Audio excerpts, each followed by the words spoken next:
Guys, so The Diary of a Femme by Navan Govinde.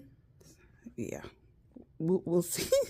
This is giving me a queer theme, a filmmaker meeting someone in Italy, and there's something going on with that because he's a premiering something. It's a recent release. I believe it says 2021.